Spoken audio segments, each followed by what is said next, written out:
Agamu ge tukolako akawungezi k'olunaku olwaleero abalimi mu kibuga Masaka basabiddwa okwamuka ekibira ky'e Kasonke kino kitandise okusimbibwamu emiti. We have told them, let them harvest their crops and then they live amicably without any cause. Ate okuva ku palamenti ababaka ab'oludda oluvuganya bategeezezza nga watali kwekiriranya ku nsonga y'emmwanyi era nga kati olutalo olufuuse lwa byanfuna nga bagenda kutandikira we baakoma singa olutuula lwa palamenti lwonna luyitibwa. Olutalo terunaggwa era nga twagala duleeta eyo gye muli nga bannansi emmwanyi mweyongerere ddala okugirima mugibatamye. Bo bannamakolero amatonotono bagamba nti bannayuganda bakyaganya ogula ebintu byabwe nga balowooza nti tebiri ku mutindo ekintu ekikyamu. Badde atanira ebintu bya Uganda bye tukola zituukamu obeeremu n'ekigaana leero nzize gula kintu kya Uganda kyakola kubanga kati omutindo tugutadde wala. So nga n'olukuŋŋaana olwa COP29 olwetabwamu amawanga ag'enjawulo nalwo lugenda mu maaso era ng'ebisinga ku byo ebigenda mu maaso mu lukuŋŋaana olwo byekuusa ku nkyukakyuka mu mbeera y'obudde. Ago n'amalala mangi getteekateekwa kutuusaako mu mawulire gaffe Agafa mu by'obusuubuzi ku ssaawa emu ey'akawungeezi wano ku Smart 24 TV nange Rosette Nansamba.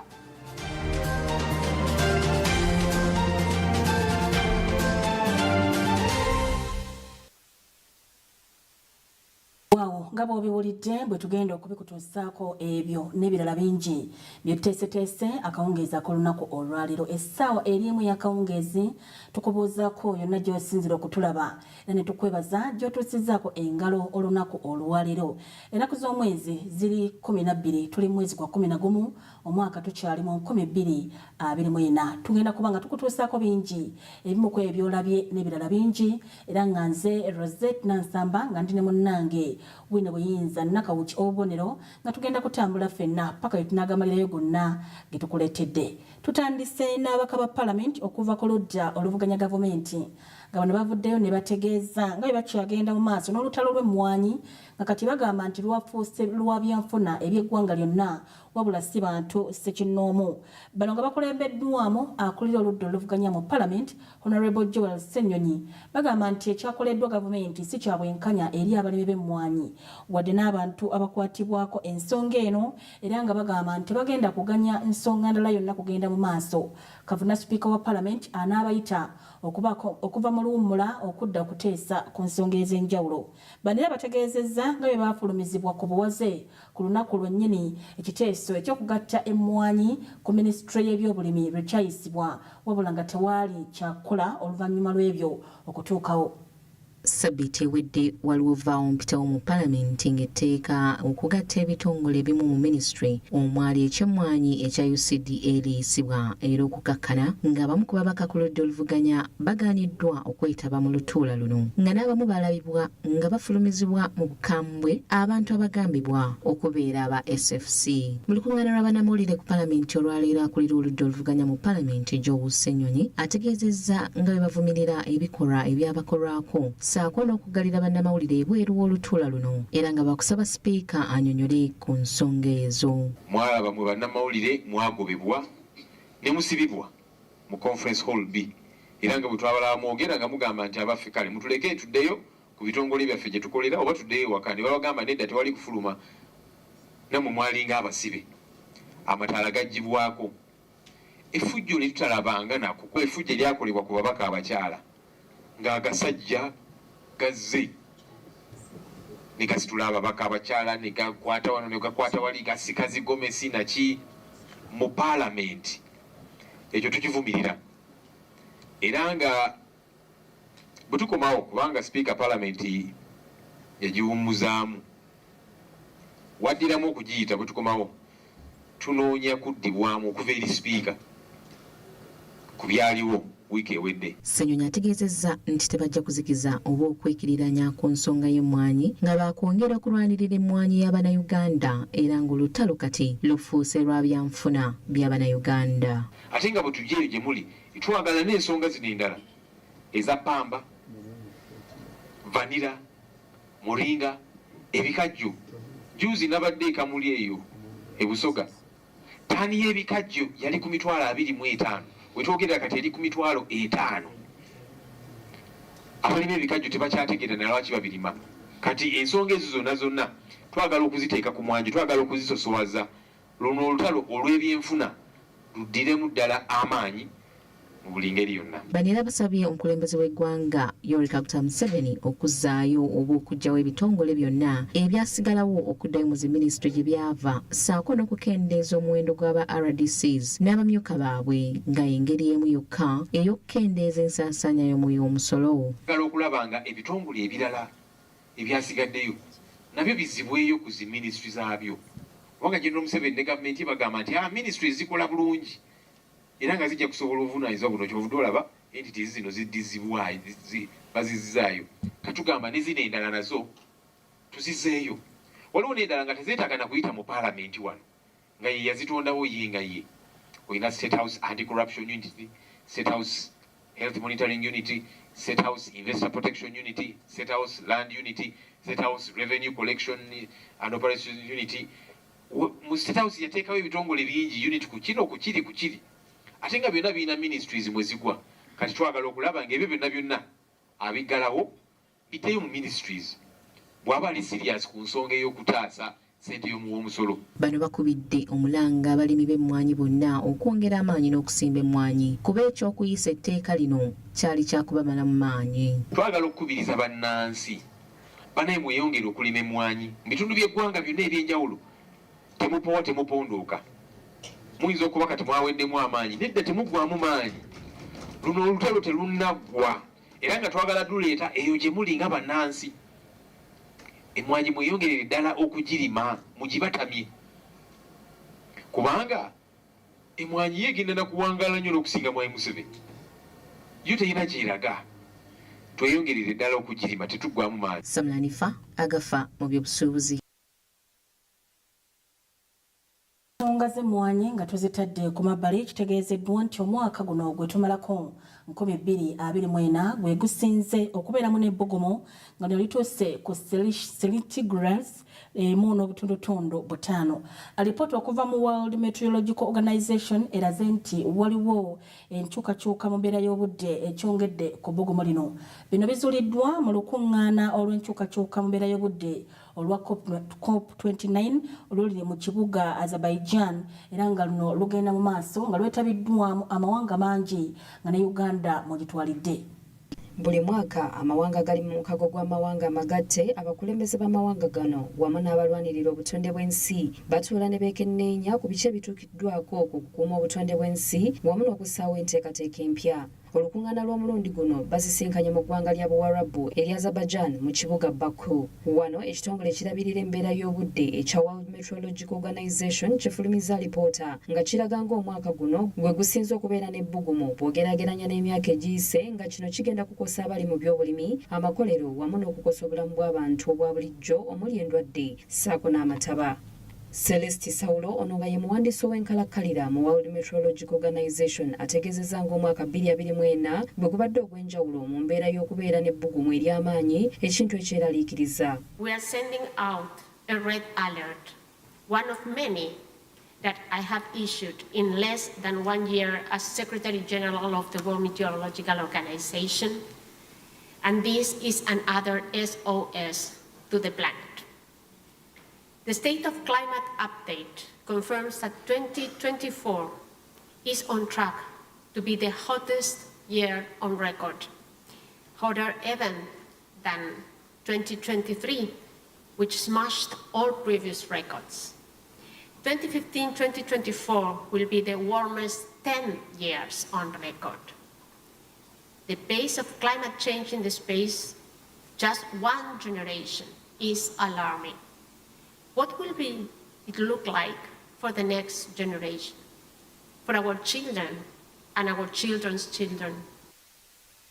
Ayongeddeko nti wadde ng'ebbugumu lino lyeyongedde bo basobodde okukola omulimu gwabwe wabula nga kino kivudde ku bantu obutakuuma bulungi butonde bwa nsi. Monthly and annual warming temporarily surpass 1.5 degrees Celsius. It is important to emphasize that this does not mean that we have failed to meet the long-term temperature goal of the Paris Agreement. Recorded global temperature anomalies at monthly and annual time scales can vary widely because of natural phenomena. For example, El Niño has played a role in the 2024 warmth. Africa wamu ne Asia ze zikyasinze okukosebwa kati zaagala ensimbi okuva mu mawanga agakulaakulana edda gongere ku nsimbi ze babadde babawa eziwera obuwumbi 10 obwa ddoola nga kati baagala zituuke ku buwumbi 5 obwa ddoola basobole okugonjoola ekizibu kino. Wabula abamu ku beetabye mu lukuŋŋaana luno nga alipoota eno eyanjulwa basobodde okubaako bye babuuza abakulira ekitongole kino ku kukuuma enkyukakyuka mu mbeera y'obudde. In terms of the 1.5 Paris threshold, as you said, it's a long-term threshold, which often does not get defined well. Is it 2 decades? Is it 3 decades? And the concern I keep hearing among many analysts and climate activists is if it's even 2 or 3 decades, by the time you hit an average of 1.5 over 2-3 decades. How you assess the impact of climate change-linked disaster in India during 2024. I'm saying this because a study in India has just been pointed out. In the first 9 months, 93% of the days, some part of India has received some disaster. So just would like to know how WMO is looking at India's position of disaster vis-a-vis climate change, number one. What are the new dangers you guys observe in this new report, and what is the most foundable action and the most underfounded action so far? This is my first question. Second question is, in this scope, do you have any expectations for the role shall be played by the developing countries? Is there a relation between early spending on CapEx technology against how much is going to be need to spend in adaptation and correcting all these hazards and the impact on the population? Wabula ono abazzeemu n'ategeeza nti bafunye abakugu okwongera okukola okunoonyereza ku bbugumu lino eryeyongedde okusobola okugonjoola ekizibu kino. How we could really address that number as an indicator that is realistic and it's also available on time to take further action. So the figure number 2 in our report highlights different possibilities to address that issue that you highlight. Maybe using the last 10 years is a possibility, to use statistical methods to project the trend and see what will be the next decade. Wano Chris Hewiti ng'akola mu mbeera y'obudde mu kitongole kye kimu ategeezezza nti omwaka oguwedde bafubye okulaba nga bakola okunoonyereza okumala ku bbugumu lino n'engeri gye basobola okuligonjoola era nti kati omwaka ogujja mu COP30 bajja kuba bafunye ekyokuddamu. Already last year we knew that your question is clearly one that's going to get asked more and more about this 1.5 figure in the Paris Agreement. So we've spent the last year, exactly as Professor Salo has said, trying to actually make progress on this. So these results are the initial results, and we hope to then take more to COP30 next year. So some of the methods that you raised and that Professor Salo said exactly is what we're looking at with the international team of experts. Banera bagamba balina ekiruubirirwa ekyokussa ensimbi mu bintu ng'enkola z'amasannyalaze amalongooseemu oba ziyite renewable energy. Also, of course, investing in clean energies and renewables like solar, wind, and so on is crucial for the just transition. So I would highlight those. Olukuŋŋaana luno lubaawo buli mwaka era ng'olw'omwaka guno amawanga gali ku mulamwa ogwesigamiziddwa ku nzikiriziganya eyakolebwa abakulembeze mu kibuga Paris ku kugonjoola enkyukakyuka mu mbeera y'obudde n'okukuuma obutonde bw'ensi. Ensonga za COP 2019 nga tuzitadde ku mabbali ye Sipiika wa Paalamenti eya Iyala Joseph Ntakiru Timana asazizzaamu olutuula lwa Paalamenti olubadde lulina okubeerayo olunaku olwaleero era nga lwe lusemberayo ddala omwaka guno. Abaka ba Paalamenti okuva mu ggwanga erya Kenya babamu batalabiseeko era ng'omuwendo gubadde tegumala bulungi kuteesa ku nsonga ez'omuggundu. Tukitegeddeko nti bano bakikoze kagenderere kubanga wabaddewo ensonga ez'enjawulo ezibadde zirina okuleetebwa ku mwanjo era nga bano kigambibwa nti beenyigira mu buli bw'enguzi ku ludda lwabwe. Abasasi baffe babaddeyo era byonna babituleetedde mu bujjuvu.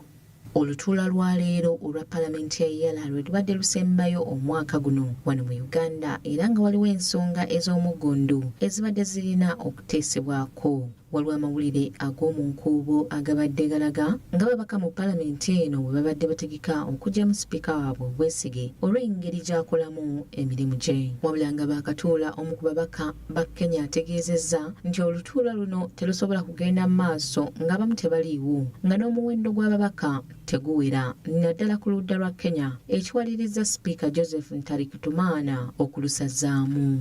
We can be transacting business of the House when we are not meeting the rules as stipulated in our rules of procedure and even other complementary documents such as the treaties of our establishment. So, Right Honourable Speaker, I want to say graciously that I'm not going to withdraw this rule of procedures I've pointed out. Thank you. Can we be very accountable in terms of the taxpayers' monies? The monies that are contributed by the taxpayers of Ugandans, Kenyans, South Sudanese, Burundians, Rwandese, and the rest of the member states, Kenyans, so that we proceed with the agenda, and that is what we were elected to do. Wabula ku babaka balaze obutaluvumativu eri bannaabwe ab'e Kenya abasazeewo kagenderere obutalabikako mu lutuula luno olw'okuba nti wabaddewo ekiwandiiko kye bagamba nti kibalumiriza okwenyigira mu buli bw'enguzi. So this is very disappointing because we came here on we had agenda, we had a time frame and items to accomplish. Now we cannot accomplish because the Kenya preempts that something will be smuggled in as in like in a motion without notice. Which motion without notice? Which motion on their issue of the Committee of Rules has not even been put on their order paper for today's sitting. It wasn't there, but the member just preempted. The member was just preempting that this report of legal will come to the House and denying everyone else a chance, including the items that were supposed to be covered today, which is very wrong. N'olunaku olusembayo tebalabiseeko. Tetumanyi ensonga ebagaanye kubeerawo maybe balina reason endala naye reason esinga nti bwe tubeera ababaka nga batusindisa okukola emirimu nze ndowooza kyandibadde kirungi kya mpisa nnungi okubeerawo ne bw'oba olina ekikutawaanya so that Parliament neekola omulimu gwayo nga bw'eteekeddwa okukola. Naye bano deliberately bagaanidde ddala okujja tetumanyi nsonga ebagaanye ku. Wabula ate y'omu ku babaka ba Kenya Oli David Sanko ategeezezza nti kirabika omuzimu gw'okulwanira emmwanyi ssabbiiti ewedde gwasigala mu kizimbe nga kye kimu ku bireetedde olutuula lwabwe okusasika. I can blame what happened here on Wednesday during the coffee bill because the same chamber was used and there was a bit of fighting here with the local parliament. And probably we did not get an opportunity to bring pastors and bishops and imams to cast away their fighting spirit. So the fighting spirit was still hovering around this building, and that is maybe one of the causes of the premature ending. Y'omubaka Namara David agamba nti kati bamulemesezza okuteesa ensonga y'omuggundu ekwata ku nsimbi ezibanjibwa amawanga gano nga kino kigenda kuleetera Paalamenti eno okugwa kuba ababaka bamaze akabanga nga tebasasulwa olw'okubulwa ensimbi kyokka nga buli lukya amawanga amalala gongera kwegatta ku mukago guno. Personally, I was moving a motion without notice under Rule 30 to urge the Council of Ministers to implement the decision of the last summit to put sanctions on non-paying partner states. I can assure you that ESC, as it is now, if the summit does not intervene, it is going to collapse. Because if I can just give you the figures here, you'll be shocked. The Republic of Burundi is in areas of $17 million. The DRC, $20 million. Kenya is the only country which has paid fully. Rwanda, $4.3 million. Somalia, $7 million. South Sudan, $15 million. Tanzania, $7 million. Uganda, $3 million. As we speak now, we cannot pay salaries of members of parliament for the last month of October. Members have not been paid salaries. As we speak now, the members have been here for these days. They are members and staff. As we speak now today, the members who have been here for all these days have not been paid their allowances, so they are going home. Ate ku nsonga y'okujja mu sipiika waabwe obwesige bano bategeezezza nti olwo lugambo era nga tebamanyi mayitire gaalwo. Our rules of procedure, Rule 8, is titled Removal of the Speaker. So, in order for us to say that we have a motion to censure the Speaker, it should be signed by half of the members, and the clerk would have convened the House. It is there in the law, within 24 hours. So if there is a talk, and that which happened there, it means that is rumors. Samlanifa, Agafa, mu by'obusuubuzi.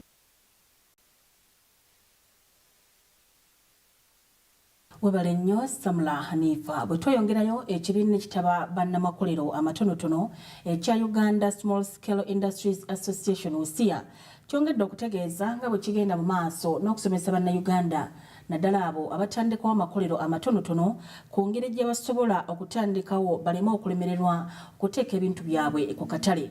Bano bagamba nti ebimu ku bibasoomooza kwe kuba nti bannayuganda bakyalemeddwa okwettanira ebintu naddala ebyo ebikolebwa wano mu Uganda nga bakyakozesa ebintu ebiva ebweru w'eggwanga olw'obuteesiga bintu ebikolebwa wano nga balowooza nti bino bikyamu. Bano bagamba nti ebintu ebikolebwa mu Uganda birungi ddala era nga bannayuganda basaanye okubyettanira. Bannayuganda bangi abalina amakolero amatonotono ssaako n'abaagala ogeetandikirawo basanga obuzibu obw'enjawulo omuli emisolo ssaako n'emisoso egiyitibwamu okutandika oluusi abamu gye batasobola kibaviirako okugwa ssaako n'obutafuna magoba g'eddembe. Kati bannamakolero abeegattira mu kibiina kya Uganda Small Scale Industries Association USIA wakati ng'ekibiina kino kijaguza emyaka 45 bukyanga kitandikibwawo bategeeza nti bakoze kyamaanyi era nga bakyakolera ddala okulaba nga bayamba ku bannayuganda bwe kituuka ku kutaasa bizinensi zaabwe obutagwa nga babayambako okuwandiisa ebintu byabwe okubyongerako omutindo ssaako n'ebintu ebirala. N'okulaba nti bannamakolero amatini mu ggwanga lino balina obukugu obubayamba okukola emirimu gyabwe gye balina okukola. Ekisooka tubayambako okufuna obukugu bw'okutandika bizinesi ez'entini. Ekyokubiri ne tugezaako bayamba n'okulaba nti abalina obukugu ate balina okweyongerako nga tubatwala mu mitendera egy'enjawulo ate olumaana ne tubafunira ebipapula ebibalaga nti nno balina obukugu bwe basobola okukola bintu ebyo.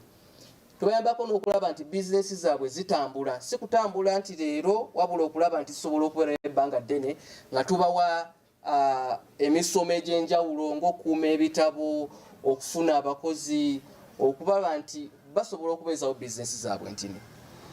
Bano tebakomye ku ekyo bagenze maaso n'okusomesa bannayuganda mu bitundu by'eggwanga eby'enjawulo ku nsonga y'okukuuma omutindo gw'ebintu byabwe bye bakola wamu n'okubakwataganya n'ebitongole eby'enjawulo kulaba nga basomesebwa enkwata ya ssente nga muno mwe mulina okubala ebitabo ssaako n'ebintu ebirala. Gavumenti ez'ebitundutundu okulaba nti tutuukira ddala ku muntu oyo alina bizinesi y'entini ne si kumutuukako butuusi n'okulaba nti naffe tumutuusaako obwo obuyambi wabanga ali ayagala ku brandinga bizinesi ye, ayagala ku registeringa bizinesi tamanyi URSB eri, ayagala kuyiga kukola musolo tamanyi URA eri, tumutuukako ne tulaba nti tusobola okumuwa obuyambi obwo oba amagezi ago okulaba nti bizinesi ye etambula n'esigalawo nga mu maaso awo. Bategeeza nti ku myaka 45 ekibiina kino kye kyakamala obumu ku buzibu basanze bwe bannayuganda naddala bwe kituuka ku kugula ebintu ebikolebwa kuno nga bannayuganda balowooza nti tebiri ku mutindo era nga tebikola ate ng'ekibiina kino kikoze kyamaanyi nnyo okukyusa endowooza z'abantu okulaba nga n'ebintu bya bannayuganda bifuna akatale. Supermarket twagala nnyo okutereeza nti no twagala tujje ebintu ebikoleddwa ebyaffe babiggyeyo babegeeri biba bisooka naawe ffe ku lwanjo ba spices tulina Africa spices tulina buli munnayuganda yanibadde atanira ebintu bya nnayuganda bye tukola. Ndituukamu obeeremu n'ekigaana leero nzize eggula kintu kya mu Uganda kyakola kubanga kati omutindo tugutadde wala. Tula ne tukola olupapula olwagenda mu paalamenti yaffe ya Uganda nga tuyisa ebirowoozo byaffe nti ebintu ebikoleddwa wano biba bisooka okuweerwa enkizo gye bayita Buy Uganda, Build Uganda. Tukole ebintu byaffe wano e Uganda ate tubigule. Tweyagalire mu Uganda nga tulaba nti ebintu ne bannamakolero baffe bye bakola bibeera nga bitwalibwa ffe. ekibiina kino kyatandikibwa mu mwaka gwa 1979 okusaganya bannayuganda ab'amakolero amatonotono ssaako n'abo abaagala okugeetandikirawo nga kino kyakujaguza emyaka 45 nga mu bikujjuko byabwe by'emyaka 45 bakuba n'omwoleso gwa bannamakolero amatonotono nga guno gwakubawo omwezi ogujja ogw'12 okuva nga ennaku z'omwezi 2 okutuuka nga ennaku z'omwezi 4 era nga bannyonnyola ebintu eby'enjawulo bannamakolero abagenda okwetaba mu mwoleso guno bye bagenda okufunamu. Era n'olutuula olwa finance and marketing ebyensimbi n'ebyobutale. Twagala okulaba nti bannayuganda mwenna abali eyo nga mwagala okumanya lwaki bizinensi zammwe tezinaba kufuna nsimbi. Mugenda kuzijjawa lwaki tetufunye butale kyekikulemesezza otuuka mu katale akali akasukka Uganda. Jangu ku lunaku olusooka otegeere twotandike n'okwogerezeganya n'abantu abo abali mu butale n'abo abagaba ssente oba naawe ssente gye wandiyagadde okuzijja ofune amagezi ago. Pali eyo mwenna nga mwagala okwolesa okulaga kye twagala okukola nga mulina products ezikoleddwa e Uganda wano mujje mwetabe mu mwoleso guno ate n'abo abaagala okugula muyiteewo mugule ebintu ebikoleddwa e Uganda. Ronald Chiwesi, Smart 24 TV, Agafa by'obusuubuzi. Mwebale nnyo Ronald Chiwesi. Wamu n'emboozi eyo kugendako mu kuumulamuko katono bwe tunaba tukomyewo tukutuuseeko ekitundu kyaffe ekyokubiri eky'amawulire gaffe Agafa mu by'obusuubuzi.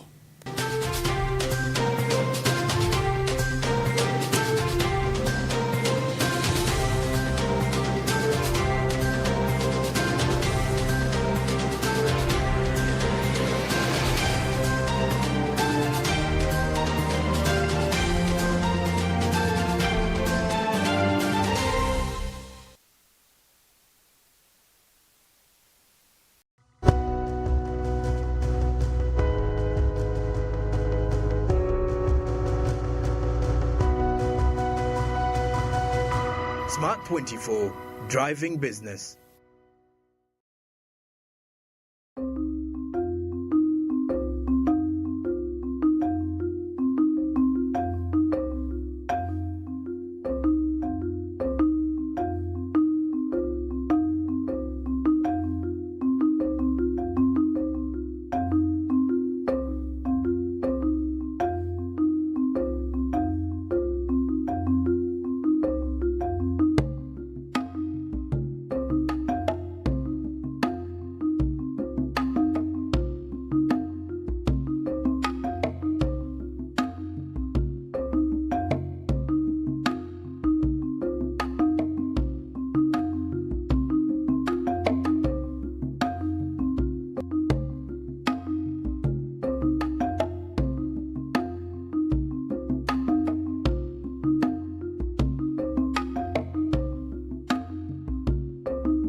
Kumabala atukuza nonyirirawo kirako enyange tayisa bubi faburiki kyonna kyekiri kigwa lwa bulu magic is my choice ono bulu magic ye wange ambye bulu magic is my choice ono bulu magic ye wange. Njagala kulaba taata wange. Ulira jangu wano. Mwana wange oluvannyuma tusisinkanye. Toli kitange. Ngozi yakoma okuzaala dda nnyo nga tannaba nakuwasa mmwe. Kati olaba byonna ebituuseewo. Naye kiki kyonjagaza? Mujja wange anninako obujja tanjagala ewatali ensonga. Amakya gano tugamala effembe mukwano. Watali n'eddagala. Fire is burning on the mountain like genda olisaasanye mu nnyumba ye.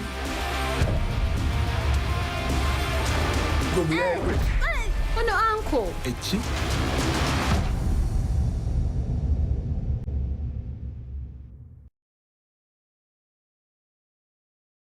Lekeraho okwisya wakuba omusinguzi tolina kwikizabura hamwe fa okwisya n'okwaba afara ni kyekyo noyakwikiriza okutuutuka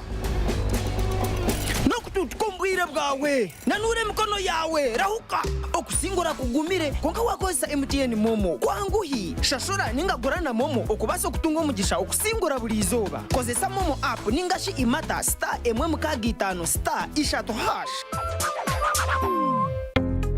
Oli mukyala munna bizinensi era oyagala bizinensi yeekulakulane gavumenti ya Uganda ekuleetedde ssente za Grow era nga weewola okuva ku bukadde buno okutuuka ku bukadde 2 n'osasula mu bbanga lya myaka 2 ate nga gw'asasula mu budde olina mukisa ddala eri abakyala abanoonyi b'obubudamu nammwe abaliko obulemu enteekateeka eno egenda kubakolako mu ngeri ey'enjawulo okumanya ebisingawo tuukirira Post Bank, Equity Bank, DFCO, Centenary Bank, Finance Trust Bank ne Stanbic Bank oba genda ku mukutu gwaffe ogwa www.grow.go.ug oba okujja ku ofiisi za PSFU ku Kyaddondo Road e Nakasero ku kizimbe kya Trust Tower omwaliiro ogusooka oba okuweereza obubaka bwa WhatsApp ku nooti 762 3 nooti 4961 omukisa guno gw'abakyala bonna okwetooloola eggwanga era ng'enteekateeka ya Grow evujjirirwa banka y'ensi yonna n'eteekebwa mu nkola minisitule y'ekikula ky'abantu ne Private Sector Foundation Uganda.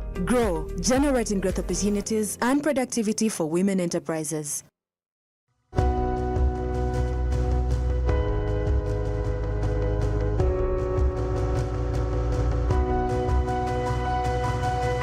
Smart 24, driving business.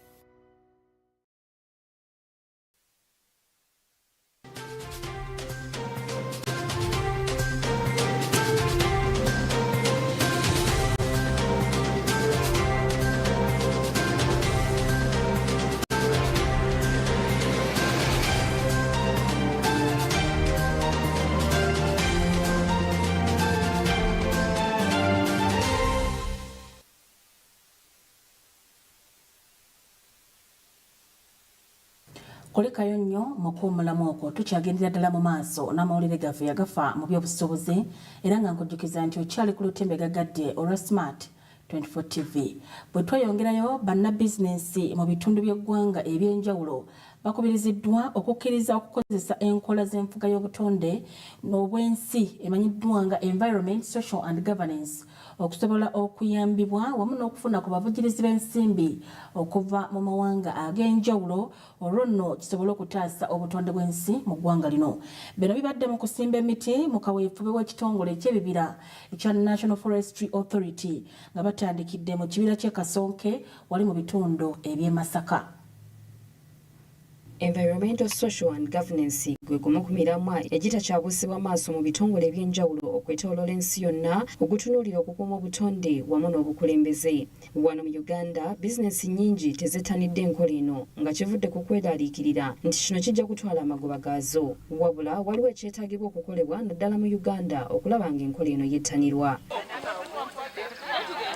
Wano ebitongole by'ensimbi eby'enjawulo wamu n'ekitongole ekivunaanyizibwa ku bibira ekya National Forestry Authority batandise okuzzaawo ebibira mu ggwanga nga batandikidde ku Kyekasonke mu Buddu. Juliet Mobi ono nga mwogezi wa National Forestry Authority agamba nti kibadde kyatemebwamu emiti egiweza yiika 15 ekintu ekivudde ku balimi okusimbamu emmere wamu n'okwokyamu amanda. By'ekibira bino ebibadde byonooneddwa. Ekibira kino kifunye okusoomoozebwa okwa encroachment ku bitundutundu ebimu nga bwe mulaba waliwo basimbyeko emmere okusoomoozebwa kuno kuva mu bantu abaliraanye ekibira n'abava ewala abazze okutemamu emiti embaawo oba abazze enku oba okwokyamu amanda. Naye twasobola okukuŋŋaanya abantu abo nga tukwataganyiza wamu ne disitulikiti oba ne site Masaka ne twegatta ne twogerezeganya ne tuggulawo empenda era ne tusimbamu kye tuyita pillars, concrete pillars ezitwawula ekibira n'ettaka lya Ssekinoomu. Kati bwe twakola ekyo ne tuzuula nti ebitundutundu ebimu ku kibira byali bimaze okwonoonebwa, abatuuze nga basenzeewo era balimirawo emmere. Ebimu ku bitongole by'ensimbi ebyeyamye okuzzaawo ebibira mu ggwanga bitegeezezza nti bakusimba emiti egisoba mu 100 mu kibira kino okusobola okuzzaawo yiika ezo ezaali zaatemebwa. Nga 1000 naye nga kyandibadde kirungi ne bwe tugamba nti nno buli mwaka ne bwe tuba tugenda kusimba emiti oba emitwalo nga2 oba 3 obungi bwabyo byongera okutuyamba ffenna Ono agamba nti ng'ebitongole by'ensimbi balina ensaka y'okukuuma obutonde bw'ensi nga kino kibakakatako bonna. Balina kati kintu kye bayita sustainability financing. Kiri very critical nti no bwe tonnaba kuwaayo ssente ogenda n'olaba nti no omuntu ono obutonde bw'ensi aboogerako ki, social aspects azoogerako ki. That is what they call the ESG governance. Era ojja kulaba nga banka ezisinga ESG is part of their agenda ate n'emiti is one of the things that they do of making sure until no it addresses the issue ya environment. Abamu ku bakulembeze mu kitundu ky'e Kasonke balaze obwennyamivu olw'abatuuze okweddiza ekibiira kya gavumenti era nga basiimye ekitongole ky'ebibira okubadduukirira. This area has been encroached by the communities and the people, the refugees, people who migrated, and all those are challenges that we experience. The other challenge is that at first the boundaries were not clear, but right now the boundaries have been opened. It is now very clear. They have put the pillars there. The communities know where the forest is ending. So the acreage is 508 hectares, which we have. The area which we are restoring now is 15 hectares. That's the area we have sampled. Era kiri wakati w'ebyalo Kako, Bitemula, Abulayi n'Ekiwala.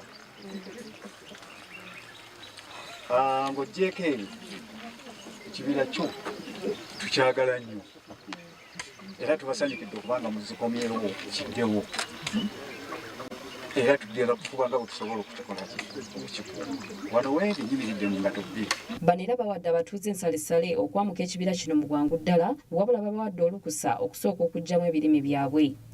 Let them harvest their crops and then they live amicably without any cause. So we have used diplomacy to plant these trees in this area, and we urge them also to keep these trees because these trees they have put money. Ekibira kino kyassibwawo mu mwaka gwa 1932 era nga kino kitudde ku yiika 508. Ebibira ebirala mulimu ekyekalangala, bukakkata, kasasa n'ebirala nga byonna byetaaga okuddamu okusimbwamu emiti.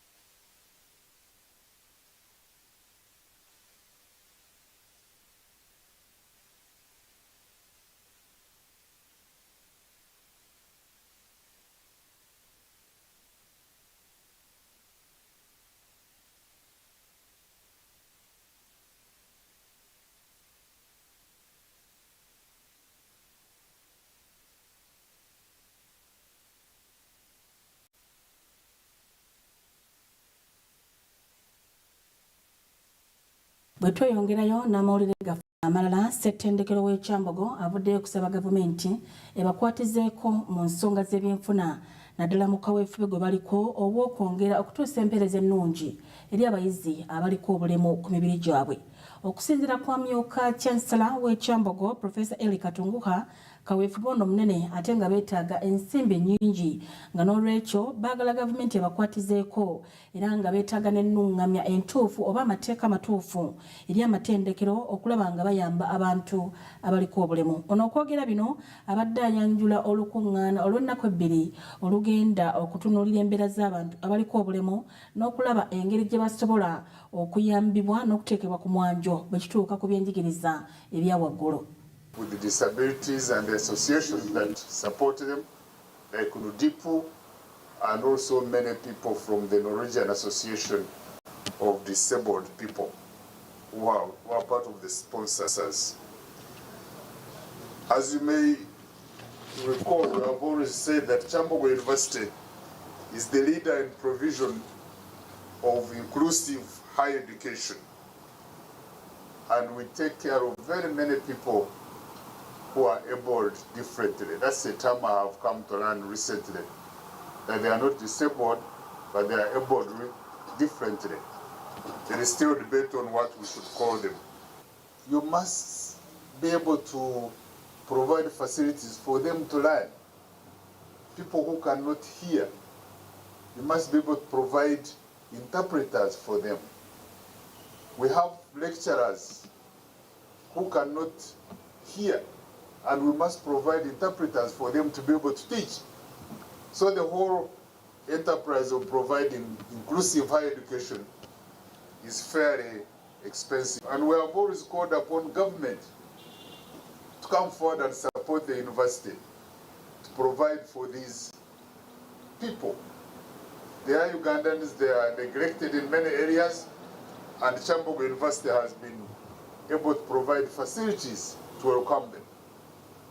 What is surprising, when these young people apply for studies in other universities, they don't take them up, they send them to Kyambogo. They say, you go to Kyambogo, it's the one that can handle you people. So we ask government to provide for us.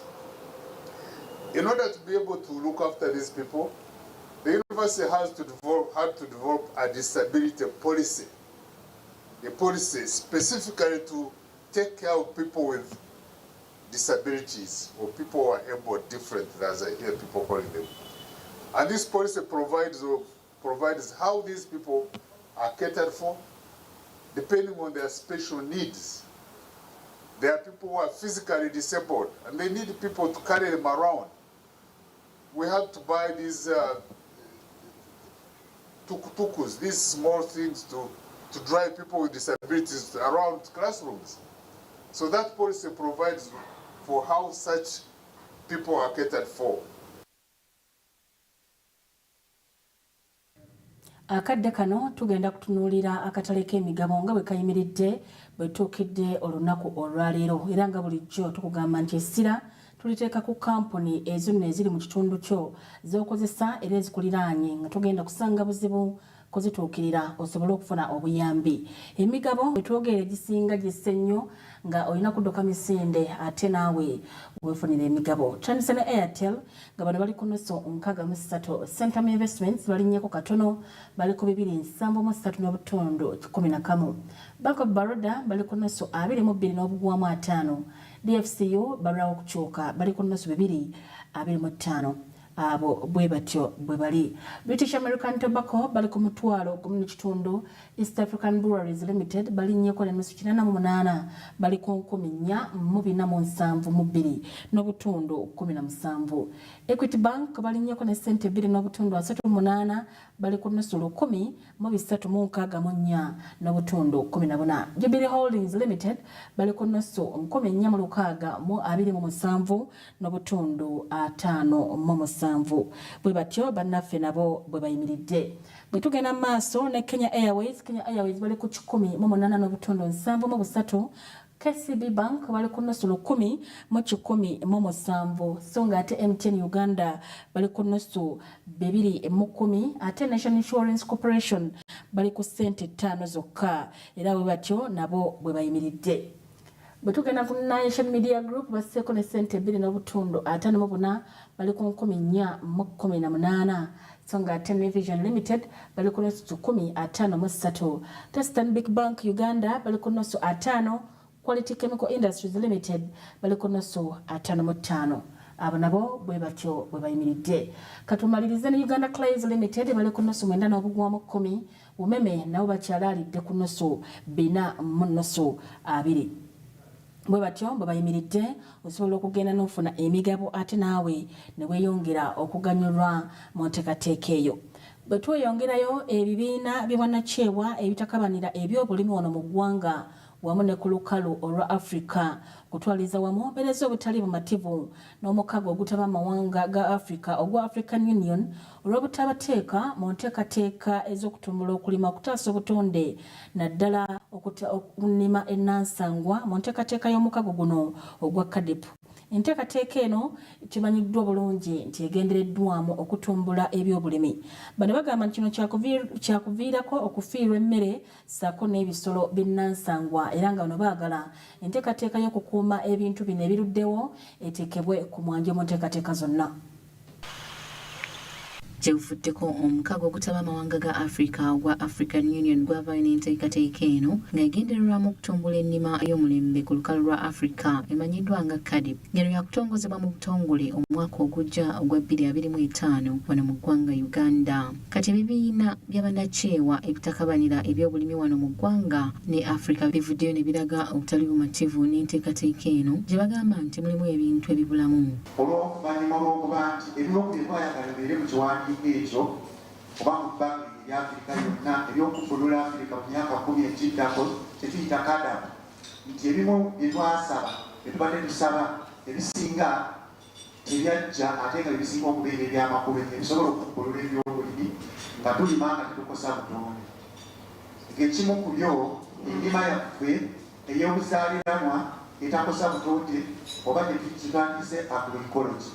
Bano bagamba nti mu nteekateeka eno mulina okubeeramu engeri y'okutaasaamu ensigo ezinansangwa n'ennima ya kuno, wabula nga bino byonna tebiriimu kyokka nga bagezaako okuwandiikira omukago guno naye tebannafuna kuddibwamu nga n'abamu ku bakulu bagamba nti ennima eyo yaggwako dda.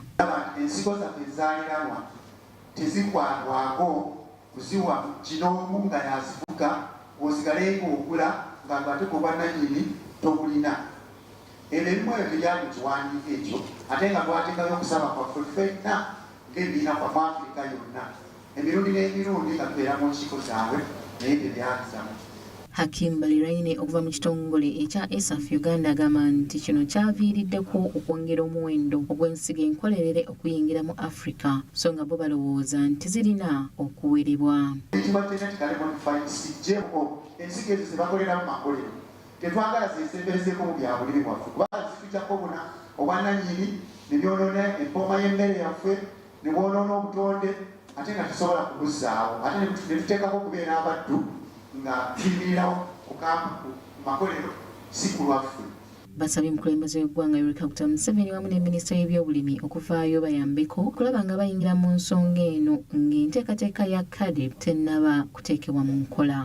So tuli baamukisa nnyo nti bako ligenda kubeera wano pulezidenti waffe omusajja ali oganiki nnyo ate ne minisita yezentebe owakakiiko k'obaminisita gwe mukisa gw'otabantu bino bye tusaba babiriirireko okulaba nti ensonga zino zigguka. Esooka kwe kuwagira ekiteeso ekyokuba nti ennima yaffe ya agroecology mu kiwandiiko eteekebwamu kubanga etunula ku butonde bw'ensi, etunula ku ttaka lyaffe, etunula ku bintu byetwetoolodde neeba nti tebyonooneka.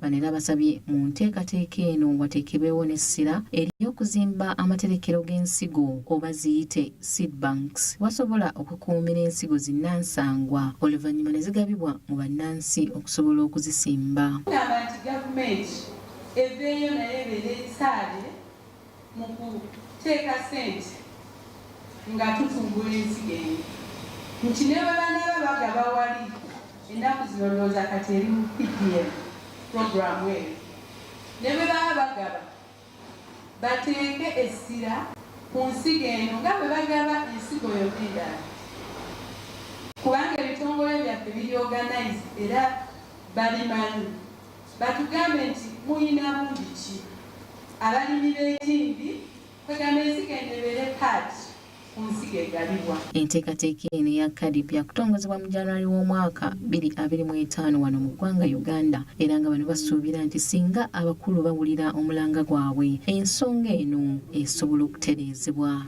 Samlanifa, Ronald Chiwesi, Agafa mu by'obusuubuzi. Mwebale nnyo bannaffe wamu n'emboozi eyo tetugenda kubanga tusukkawo wano n'amawulire gaffe agafa mu by'obusuubuzi wano ku Smart 24 TV. Twagala kwebaza gwe yatambula naffe bulijjo okuva gye tutandikira n'okutuusa we tugamalirako. Nze Rosette Nansamba mbadde ne munnange Bune Buyinza Nakawuki obubonero era nga tugenda kusinziira wano tukwagalize ekiro ekirungi.